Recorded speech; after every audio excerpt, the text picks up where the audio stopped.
The Mystery Tale of Eastern State Penitentiary, Pennsylvania, USA.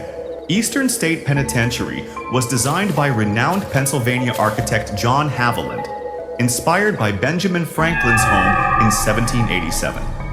It opened on October 25, 1829, and was known as the most magnificent prison of its time. Its design resembled a royal palace and featured large, imposing walls. This prison was built to provide a deterrent effect for the servants in it.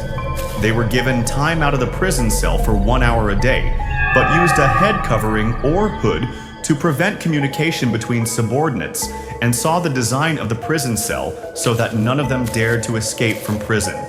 The prisoners' cells become a second home for them. They eat and sleep there, and are not allowed to have contact with their families in the form of visits, receiving letters, food, and so on, so that their lives are very isolated from the outside world.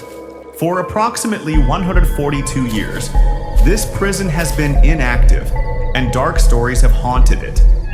Known as the world's most brutal torture chamber, the prison has been a terrifying experience for inmates who have been brutally murdered, even dying from chronic illnesses in their cells. This has led to horror stories, especially for the spirits that haunt the prison. The harsh punishments given to these prisoners included the water bath, where prisoners were repeatedly dipped in cold water until their bodies became limp and pale, often resulting in fainting and difficulty breathing. The mad chair, where prisoners sentenced to death were seated in a chair with their hands tied until their blood vessels were severed. The iron gag, which is a punishment for prisoners where the condition of both hands is tied tightly and their mouths are tied to an iron collar which makes prisoners scream in pain. Not only that, if they move automatically, their skin will tear and blood will flow out. Sometimes many of them die on the spot. The whole is a prison basement where they will be isolated in a dark room without light, and even there is little air, making the condition of this room so stuffy and deadly. Many of the prisoners become stressed, crazy, and die.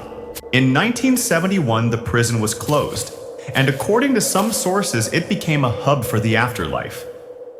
According to circulating stories, the most horrific incidents occurred in cells 12, 6, and 4. In each of these cells, cries and screams were frequently heard.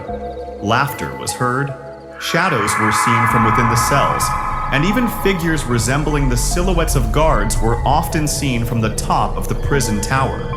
One of the legendary stories was once told by Gary Johnson, namely the holder of the key to the prison cell in prison who wanted to open the lock on the prison cell number 4.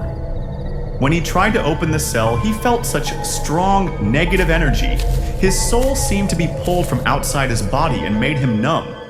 He even seemed to see the souls of people who had died, suspected to be prisoners who were trying to pull him to another world. He saw tortured faces as if giving him a sign.